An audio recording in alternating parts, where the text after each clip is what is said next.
Hi everyone, Wilmar Calaguas here and back with another step. And today we will be going over step number 6.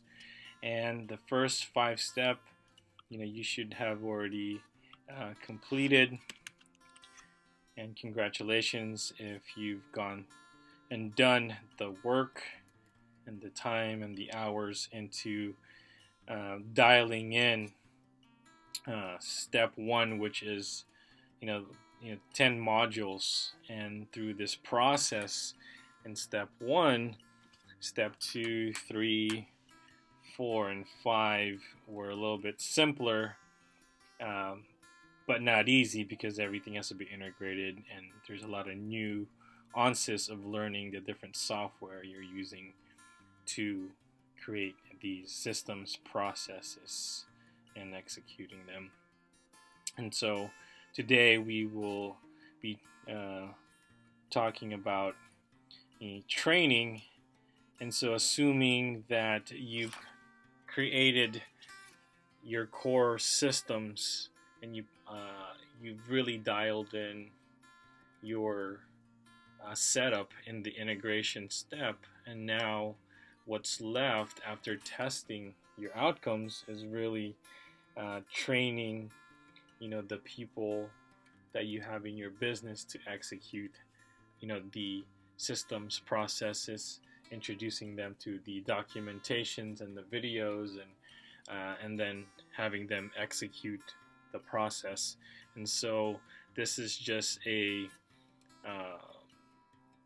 step that's very practical, but it is something that needs to go over so that we can duplicate and teach and also assign some accountability so that your hard work in the um, first five steps will continue on, and the execution would be accurate by training your people the correct way. And so if you don't have employees and it's just you, or this is just a brand new idea, then you're pretty much done with training because you've done all the steps and you should know how to do everything. And so essentially, one, because you had to create the videos for each of the systems that you know that you should have, and so therefore the doing the videos really forces you to think and really learn and know what you're doing, because that's the best way to learn and to have things concrete as far as understanding is when you actually have to teach it to somebody else. And so you should be good. All right, let's get to it. Step 6, training, getting the team on the same page. Here's what we are going to cover: how to start training your team on all the new business systems and processes, exposing them and making the documentation you created for each system and its process accessible to the team. That should all be centralized, and my hopes is that you've created also a file management system where you're going to file everything, whether you use any technology, as long as you have a plan as far as a filing methodology, the correct folders that you should have, and then when somebody needs to place a file in there, they know the exact way of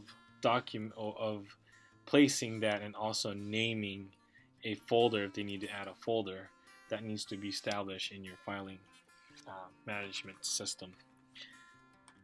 And then so when everyone accesses it, then everybody knows how to go about looking for it based on your methodology. And then making your team responsible for updating your documentation, which is and should be part of the process when you're creating your documentation for your actual systems, which we went over on the documentation step. So let's get to it. Let's go to the SDB Implementer 7-Step Process Handbook.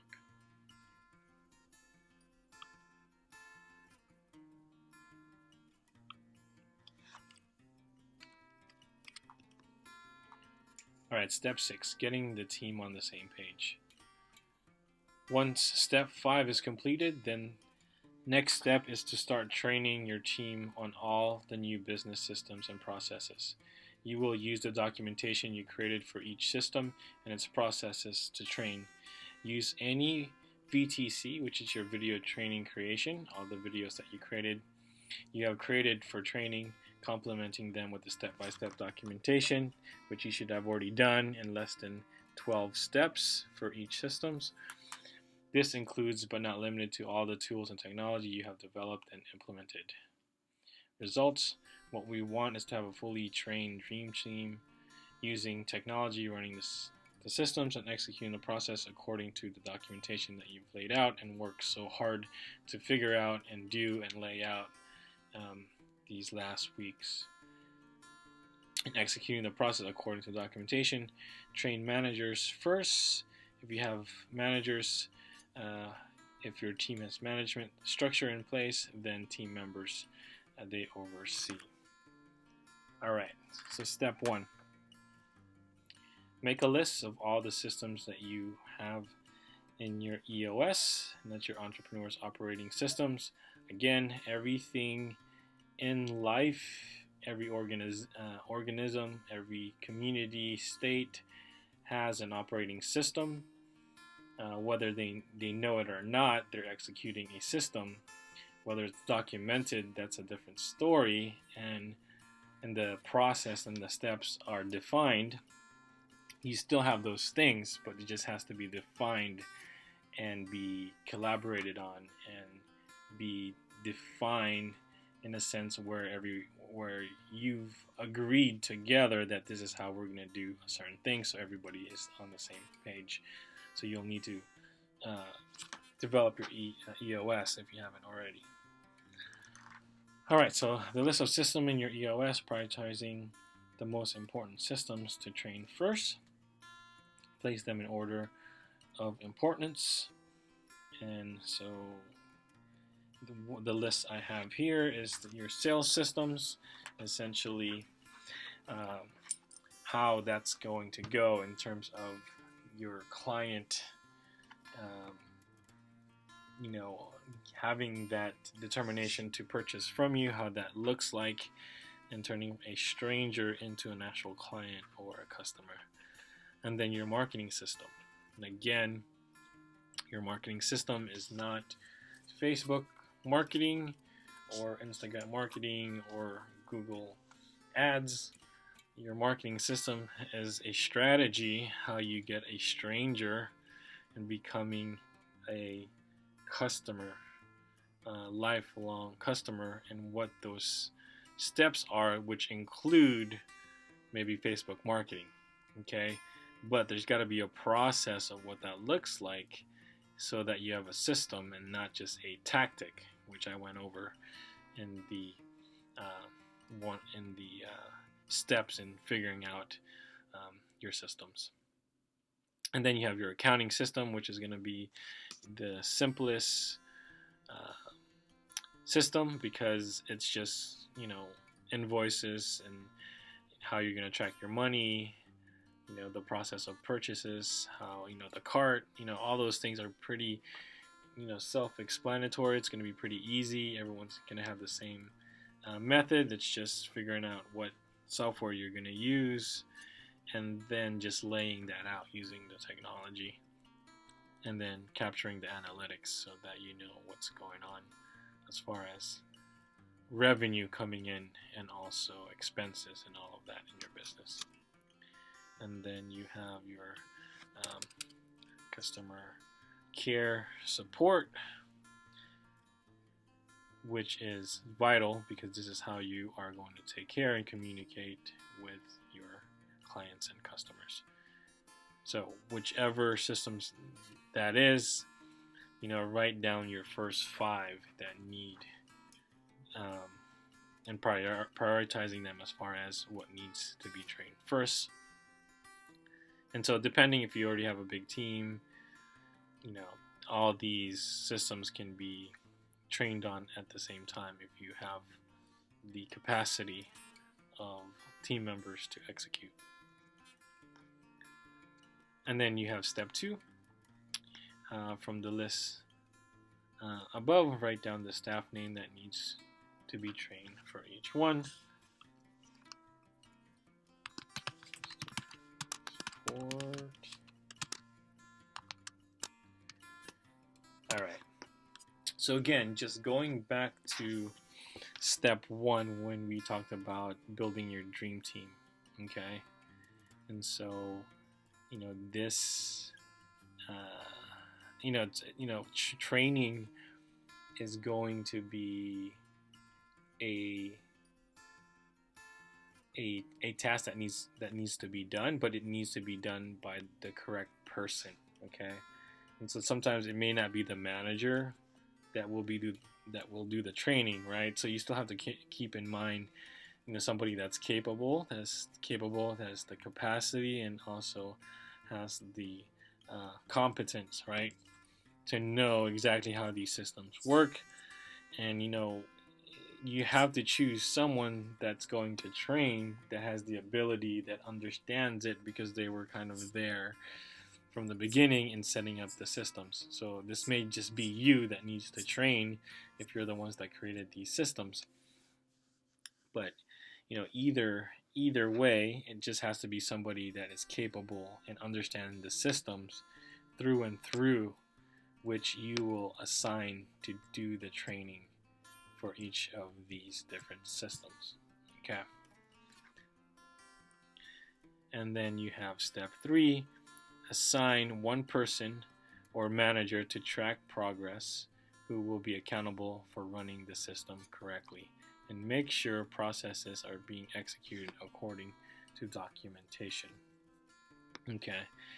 So for the most part, it's probably going to be you as the owner or yourself that's going to be doing the training. Or it's a manager that you've assigned that kind of has the macro understanding of all the systems that you're running. Maybe this is your second person in command that should know all these systems, that can keep things accountable as far as systems are being executed. And so unless you have someone that's being held accountable, okay, and so this needs to be one person. So if you have a team of sales, then it has to be one person from sales, one person from marketing, one person from accounting, one person for customer support department that is assigned. Okay, you do not want to assign accountability to multiple people. It does not work, because they will end up contradicting themselves and maybe understanding the process different from the other person, and then now you have mixed signals with training, and you have mixed signals with keeping staff accountable, because they're getting two different things. And although one may be communicating the same but in a different way, but they mean the same, but then the team that you're training is understanding it totally different from one person to the other. Okay, so there's a lot of variations that can happen on this step, so make sure you only assign one person to be accountable. So it could be one person for each of the department, but always have one that will be accountable, so that you can go to one person for your sales, for your marketing, one person for accounting, so you can come to them directly when something isn't going correctly or is not being ran the way it's supposed to be. So you make one person accountable, and that would alleviate, and that person would be held accountable, so therefore they're going to pay more attention and more fine details, because the responsibility of execution falls on them only. Okay, so you don't have this blame game going on in terms of why something went wrong or why something went really well. It's placed upon one person.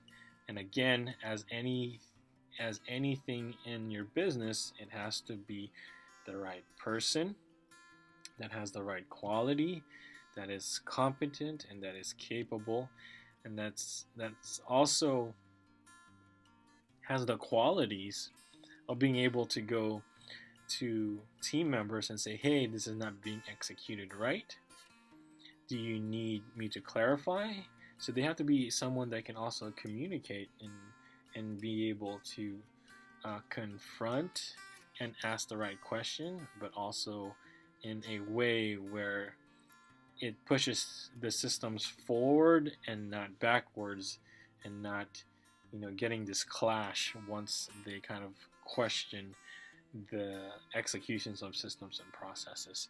So you need someone that's really good and has that balance of a teacher, mentor, but also someone that won't, put up with people not executing the systems and processes that you've laid out.